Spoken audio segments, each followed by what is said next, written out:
Welcome back, Tarot Maniacs. So we are continuing with our Tarot Tells the Truth on Kevin Federline's book, You Thought You Knew. So I don't even think I've said that in this whole series yet. We are up to chapter 9. They're married. Caleb has been born over at Shar Jackson's house. And both Sean Preston and Jaden are born, and they're kind of nesting at their Malibu house that Kevin thinks he contributed significantly to. This chapter, he talks about the paparazzi and the pressures of the paparazzi. And there are some interesting circumstances about his experience with paparazzi. And he does talk about his celebrity. So is it at this point, and I'm going to bring up that card view, so hit that like button, guys, hit that like button. Is it at this point that K-Fed thinks that he is a celebrity? Does he think that his celebrity is near equal to Britney's? Six of Cups. He's impatient for his celebrity, which is not arriving. It is not arriving. It's almost like, oh, well, I was on my way up and then I married her. And now you guys like don't even know like what I'm capable of. You know, I got some dope moves. He says dope through the whole book. It's so stupid. But, you know, I think he is arrogant in the sense of I could have been great too. You can't compare a background dancer to the greatness of Michael Jackson, Madonna, Britney Spears, Freddie Mercury, any of those names, Eddie Van Halen. Pick a music great. You cannot compare it. And I think his view now, because she has pumped him up so much, is that I could have been great too, having, you know, not gotten in with Britney Spears. So he relays a story in this chapter, which, you know, it's certainly his disdain for paparazzi is there. And he cites this, and it was everywhere. He says it was, you know, in New York, it was in overseas. He said in Europe, the paparazzi seemed to multiply, and he just couldn't understand it. You know, there was a lot of car wrecks and things like that. Like I just really crazy stuff, which I do think that, you know, these were the days of, you know, paparazzi running amok. So this is the story. He talks about a weekend out in Vegas. He had gone to Vegas for a friend's birthday. Well, here, one of my most insane paparazzi run-ins didn't even involve Britney. It happened in Vegas. I'd gone there for a friend's birthday, setting up a night at Crazy Horse, a strip club for about 30 of us. I wasn't in the mood to party. I just wanted to set my friends up, make sure they had a great time, and leave. Really? Really? Did you really want to do that?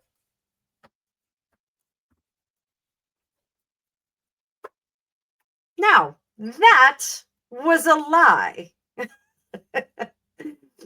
Was he providing said party on Britney Spears' account? Yeah, he was showing off. High speed, didn't give a crap about her. She's back at home with kids. He's in Vegas taking his friends out to strip clubs. So his plan was to say hello, have a drink, tip the staff. We all know how that goes in a strip club. We know how you're tipping the staff. And he wanted to go back to his hotel to play craps. So, fact or fake? Was he going back to play craps? Six of Swords. He was not going anywhere. And fun fact, Wikipedia told me I should do fact or crap, and I can't because Howie Mandel had a game called Fact or Crap, and I have it. I have that game. So as I was leaving with my security guard, Big Mike, trailing just a little behind me, a stripper came out of nowhere and put her arm around my neck. I turned to look at her, caught off guard, and my gaze just so happened to land on her chest, as one tends to do in a strip club.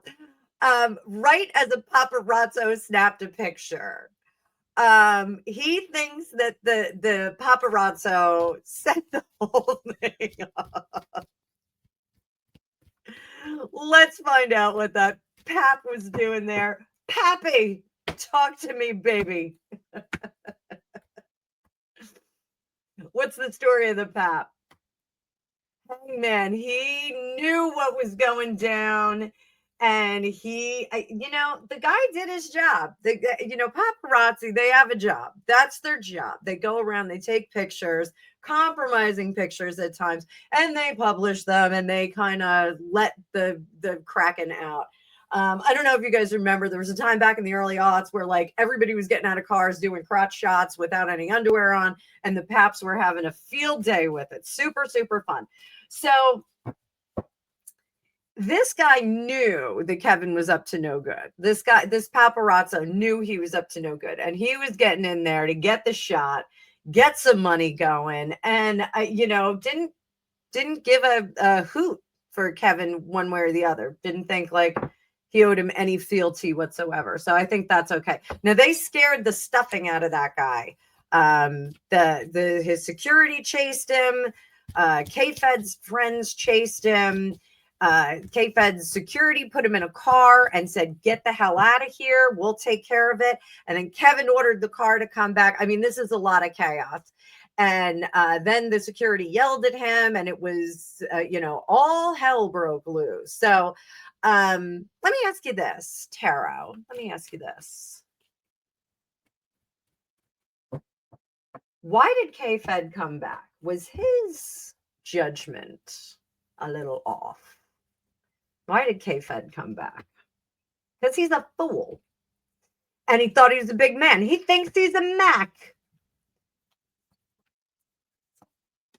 And he was going to preserve himself from getting it by the horns from Miss Britt. I think he lied. Did he lie about this Vegas trip? Did he lie about the Vegas trip?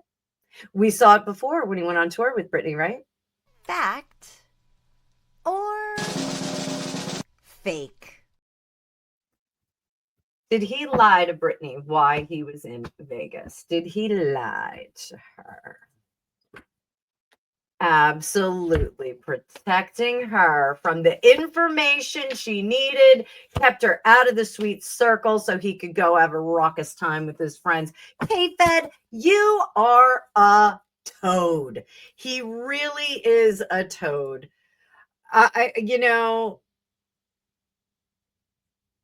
He thinks that this guy set him up. Did the paparazzo set him up? Yeah, I think so. I think the paparazzo knew that he was up to no good and went in there and busted him. I don't think he set him up and took this special photo of him.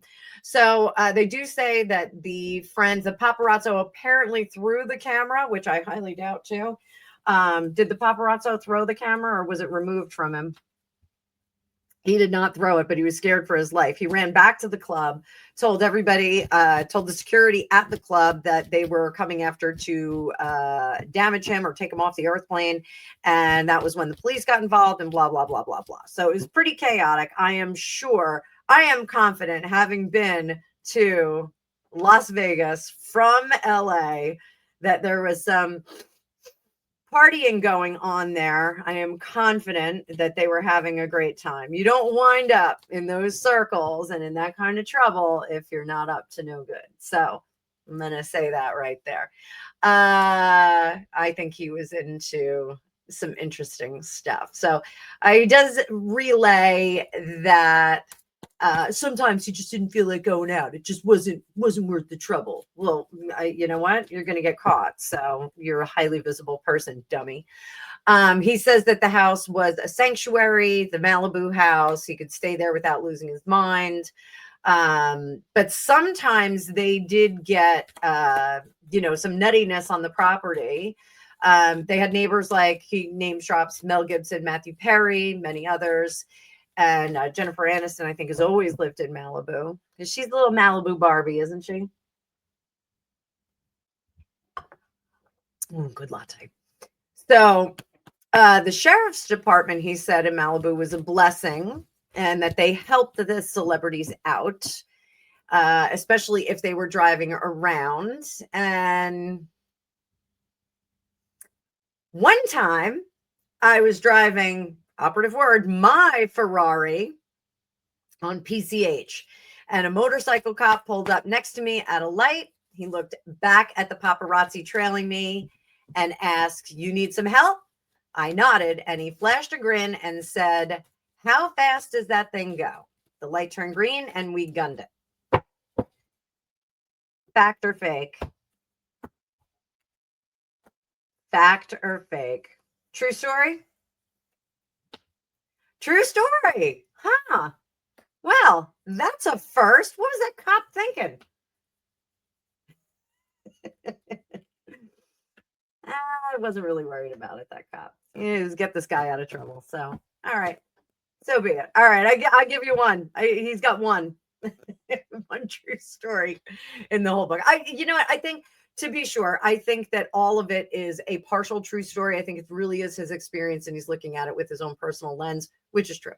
So, now they do talk about this. I thought was interesting too. They had a German man, show up at their front gate, and he was saying that he was Britney's husband, that the children were his, and that this was his home, and he needed to get back in there, and yada, yada, yada. So alarming, certainly someone who's not in their right mind. K-Fed realizes he's sitting on top of a pillar at the gate, and he says, "I remember thinking, if he jumps down, I need to run because this guy will my throat." What? You have two babies and a wife who the guy is ranting about, but you're worried about you? Annabelle showed up. Reveals his true person right there. True person. He's so involved in his own stuff, not thinking about anybody else. I would hate to be in a survival situation with this guy because you wouldn't stand a chance. Over here, 6 of Cups, he regretted it after. Oh, maybe I should have thought about my kids. Maybe I should have thought about my wife. Maybe I should have thought about the vulnerable people in my house that I am supposed to be taking care of, supposed to be providing for and protecting.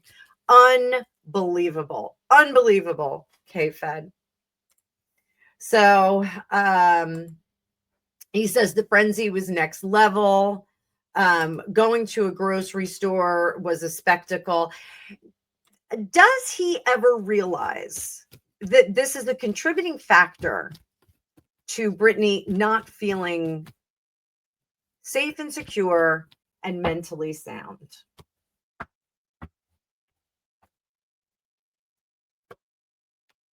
The world. No, the weird thing is that this is all like a movie for him. It's really of no consequence. It's just information. It's just coming. Like this is just what we have to deal with. Because he is not the focus of the danger, I think that he has no investment in it. It's not until later that he has more of an investment. And I do think this is when he has children with Victoria, his next wife. So I just don't think that he really recognizes this as a dangerous situation for anyone. It's just a situation. It's just something she has to deal with. It's not real. I don't think he ever thought it was real. I posit to him Rebecca Schaefer, 21. She was a young actress on My Sister Sam, and up and coming actress. She was supposed to be in one of the Godfathers, I believe, and she was stalked and taken off the earth plane by her stalker, who came to her house twice that morning. Just a simple, flat in Los Angeles. Not a lot of bells and whistles there. Again, she was 21 and she was an up and coming actress. Kevin Federline does not realize that those things really could have happened at this point.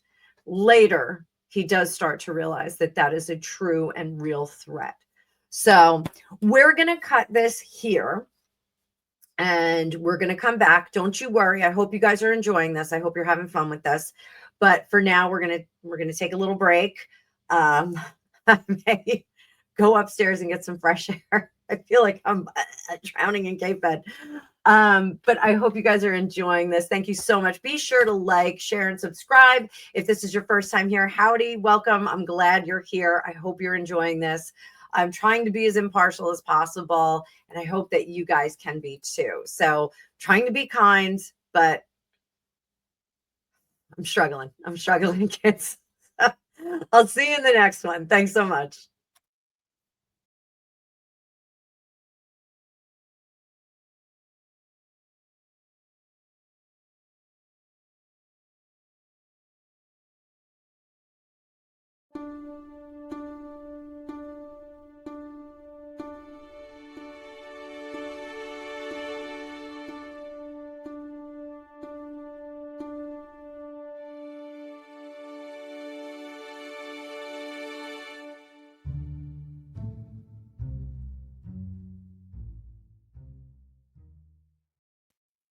Welcome back, Tarot fam. I'm Annabelle. I'm a tarot practitioner and psychic for over 35 years. And in this series, we are doing The Tarot Tells the Truth, and we're looking at Kevin Federline's book, You Thought You Knew. And we're testing it to see how factual it is. We're looking for third person, omniscient kind of perspective on this. So we are up to chapter 10. And in this chapter, Kevin talks a great deal about fame and how fame affected him.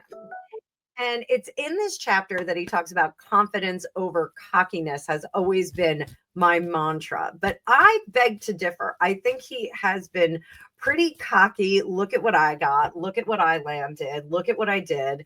He's already hitched his cart to Shar Jackson, who was an actress and celebrity in her own right, and then traded her in for the Britney Spears model. So, he just does not seem like a very endearing or terrific person. In the last installment, I talked about when they had a German stalker come to their house. So go back and watch the video if you want to see what his reaction was to that. And I think that really is telling of the man, even though he is putting that in the book now. I think he has some reservations about it.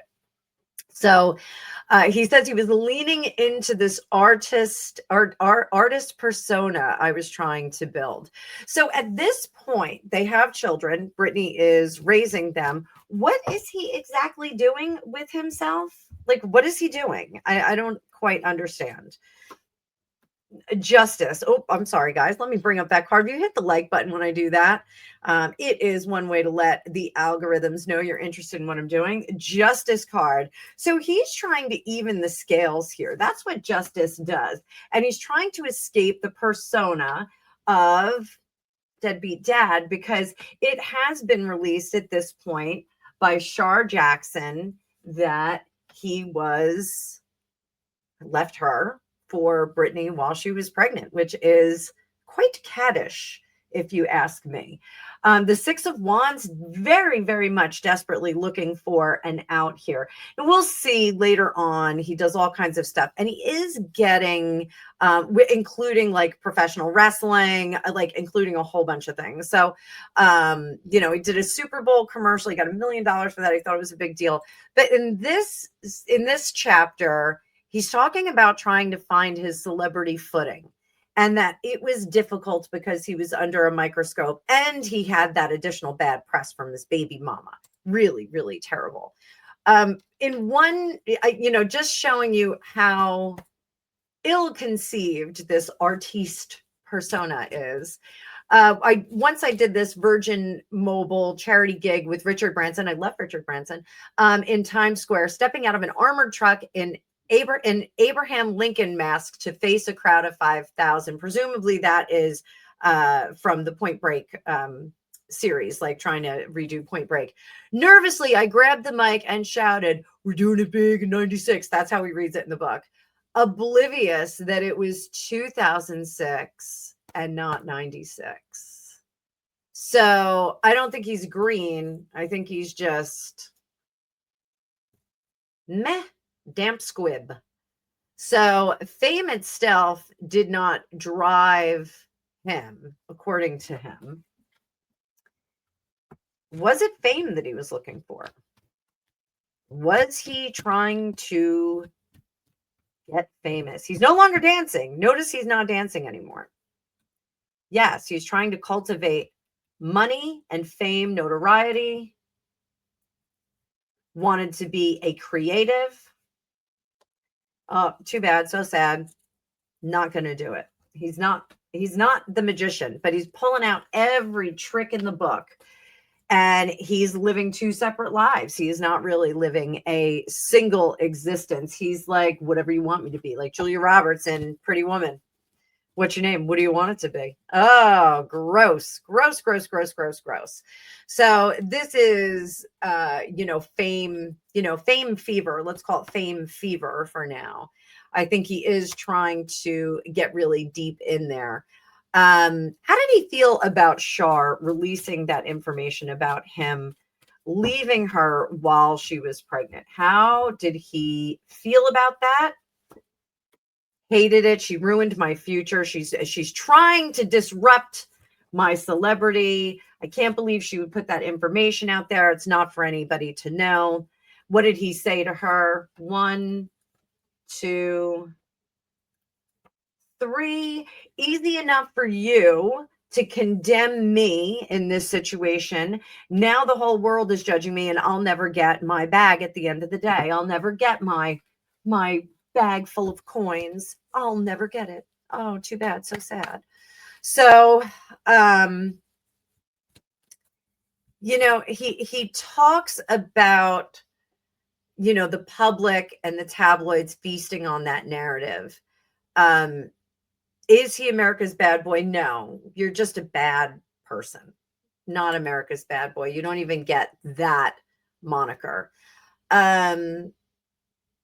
He talks a bit about, the persona that's out there is different from the persona that he really is. True or not true? I just said he was living two separate lives. True or not true? Let's see. Happy squirrel, Page of Pentacles. Always trying to set the record straight, not happy with what's going on, living the good life, but not generating the good life for himself. So this is kind of a bummer. Here, trying to put a new narrative out, but guess what? Nobody's buying it. No one's buying it. No one's picking up what you're laying down, dude. No one's buying what you're selling. Doesn't matter that he's nothing like the other people. So he takes to task people in the industry, and he actually says the so-called Hollywood elites, and then references Ben Stiller and Rosie O'Donnell making jabs at him, and Jimmy Kimmel, who put him in a box and like threw him in the ocean or something like that. Does he realize that taking issue with celebrity elites was going to affect him later. Did he realize that? Yeah, he hates that they have a crappy opinion of him. And he would desperately and recklessly try and generate a different opinion from them. And no matter what, he is going to layer upon layer on that lie. He is going to keep pushing the K-Fed that he wants to present to them. So, oh, what a mess. What a bloody mess, guys. Truly a mess. Going into chapter 11, he does talk about his family, and he has a very, very large blended family. And this, throughout the book, the theme is, I'm a family man. I'm a great family man. I always wanted a big family. I didn't want 3 baby mamas, but I'm a family man. Yet he rolls back and says, my high school yearbook superlative was most likely to be on America's Most Wanted. So he already was setting the pace of being a reckless and unusual individual. And all of us can go back into our youth and say, well, what I presented, one of my favorite friends, she is a psychic. She also works in the insurance industry. And I've known her since high school. And she said, the day that you walked into high school, you walked in and you had 0 F's for anybody. You just breezed in and were like, here I am, mohawk and all. I'm just going to let you people make up your mind about me after I demonstrate. And I don't care what that opinion is. And it's the best compliment, because I don't really care what people think on the best of days. I have always been weird. You guys know I've been reading cards since I was 17. I've always been very unusual, and I'm okay with it. I think even my family is still coming to terms with me being weird and tattooed and doing weird things and writing weird stories and having a crazy lifetime. At one point I was in like an accidentally polygamous marriage. So that's a story for another day. It wasn't me. Somebody else got married on top of our marriage. But it wasn't Greg. So, connect the dots there. But he talks about how his family gave him such a great foundation for being a great family man. In later chapters, we're going to find out that his mom is up in Oregon growing weed and sends him home with clones. So I just don't know about this. And I am going to say again, and I know I don't want to belabor this point, but his son was wearing a cannabis shirt from the company Cookies. Great company, by the way. But I don't think it's appropriate for an 11 or 12-year-old to be wearing that shirt. I don't think it's appropriate. I think the message that it sends to the people around you is terrible for a regular plebeian like me. But I also think that it's, doubly horrible for a celebrity child to be walking around with that, because in Hollywood, we all know what that means. We all know what that company is because it's up and coming, or well, it's not up and coming. It's a well-established company. Look it up. But I don't think that my child should be wearing that shirt. And I ran into the same situation, and I said this, my son came home with one. One was purchased for him in the last couple of years by his father. And I was like, absolutely not. You can't wear that shirt. That is unacceptable. So, you run into those kinds of situations. Sometimes you got to rip the shirt off your kid. Fortunately, my mom never saw my wasp shirt that said blank like a beast. So I hid that. So, did he really get a good foundation for parenting through this crazy blended family? Did he? No, I think it was cultivated ultimately out of the mistakes that were made. I don't think that he is some paragon of parenting because he's had all this experience and all these nuances that come with having 7 siblings and 4 sets of parents. Like I don't think that he really has some kind of knowledge that is exceptional, dubious, and distinct from the rest of us. I come from a blended family. It happens. but I think he is a man trying his best. Let's put it that way. And I do think he has learned from the mistakes of others and the mistakes of his parents. And I think he's doing that. Some of the things I think that he is doing, like the pot thing, he thinks he's doing a good thing as far as that. He thinks he's parenting well as far as the usage thing.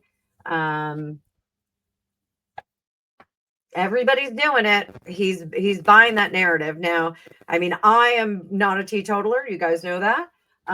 But it's not something that I want to promote to young and impressionable children. So I don't know if I agree with how things are going. This whole chapter is about the first time he smoked, that it was his older brother's friend that sold it to him, and he was already smoking cigarettes, and yada yada yada. He didn't like drinking. He talks about how he had a bad run-in with Cuervo 1800 with some of his friends. That he tells a story about doing his first bong hits in a car. Who's smoking bong in a car? Like, that's crazy. No one's doing that. Is that true? Is that true? Did he really do bong in a car? No, it's not true. I don't think it was a bong. This is not a true story. So, it's just like one of those stupid legend stories that people tell. Oh, such a legend. Oh, we were so badass. We were pulling tubes, driving around Fresno. You can't do that. You can't do that. So he also says his father ripped him out of the car and didn't worry about his brother. True or not true? Did his father really give him a hard time? His father was trying to get him out of that influence. Yes, his father did do his best in that moment. So I'm not taking K-Fed's parents to task on this or anything like that. Any of his plethora parents. And then he tells this story about Talon. I don't know if that is a real name. This was a kid who was selling substances at school. He got sent away. He came back. They made friends. There was one night, about 5 or 6 of us were hanging out at Talon's place, just chilling and passing time as the usual steady stream of people came by to pick up. There was a glass door in the back, and suddenly 2 guys jumped through the door. They had masks on. They had a double barrel thing, and the other one maybe had a small one of these, and they put everybody on the ground and they cleaned the house out. Is that a true story? Was he actually there? Was that a true story? 6 of Cups, remembering fondly. Temperance, it's a little doctored. And then 9 of Pentacles, unsecured story. Unsecured. Happy squirrel. I think this happened. And I think he was there either just prior or just after. I think he was adjacent to the story. Then he claims that it happens again, that there was a second incident. He claims that lasted about 10 minutes. He kept his distance after that. And then there was a situation where they had some dentist air, if you know what I mean. Dentist air, laughing gas. And this was, again, 2 people that came in. They kicked the front door open this time, and he allegedly was there again, and they stole some stuff. This story, I think he was home. I think this is not, I don't think he was there. I think he was upset about it because I think the tanks were taken, and I think possibly one of those, he had his sights set on that. So then what happens? He was the guy who talked Talon out of Talon. It might be Talon.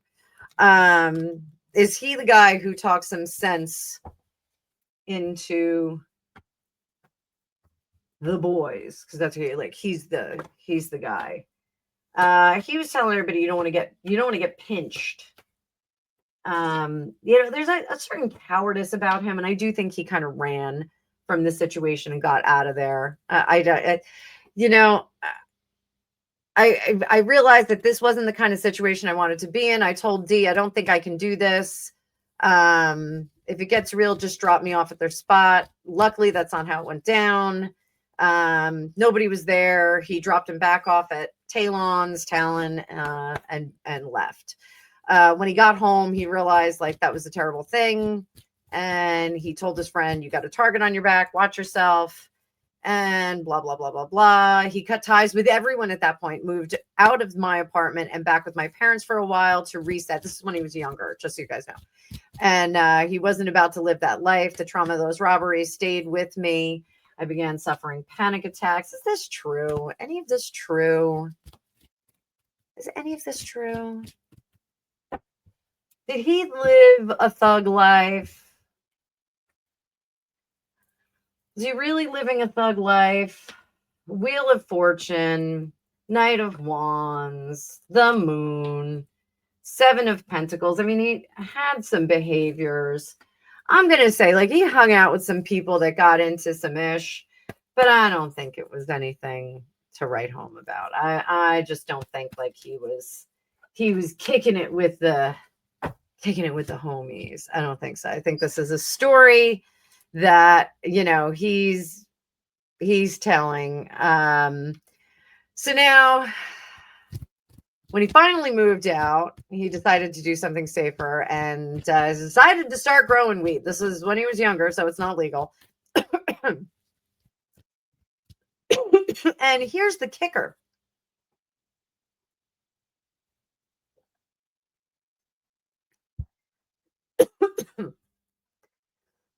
My mom, who lived in Oregon, became my supplier. Now, most mom would send you care packages with cookies. He mentions cookies or a little extra cash. Now, my mom, she was like, oh, you're going to grow? Come up here and get some clones.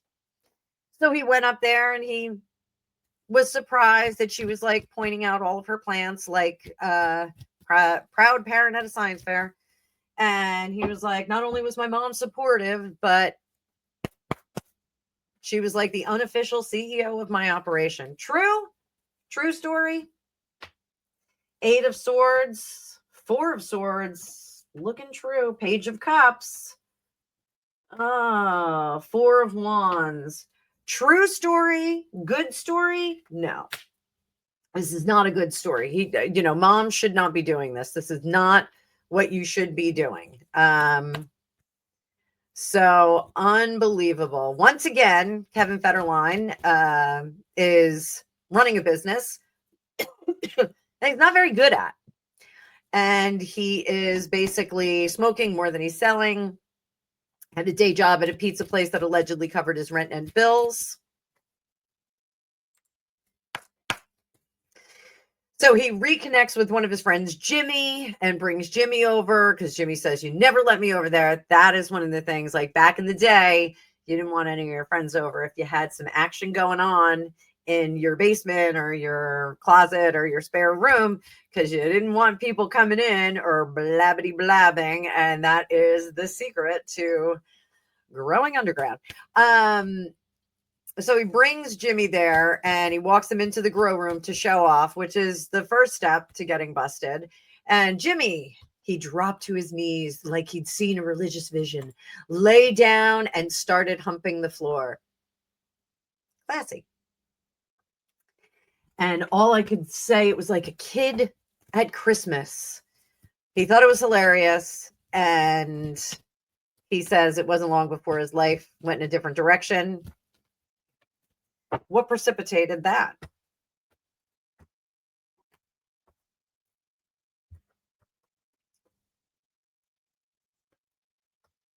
The Magician. He wasn't very good at it, I don't think. I don't think he was very good at it. He didn't want to walk away from it. He wanted to be Mac. He wanted to be a Mac. But it just wasn't happening. And it was too much heat. Too much heat. He was really afraid of that life. And he couldn't keep his big yap shut, as we've seen with this book. I'm not surprised. So we are going to cut this video right here. And guys, If you haven't hit the like button already, please do. Let me know what you think about this series. Also, if you want to give me recommendations for Fact or Fake or The Tarot Tells the Truth, let me know in the comments. Until then, I will see you a little bit later on. Bye now.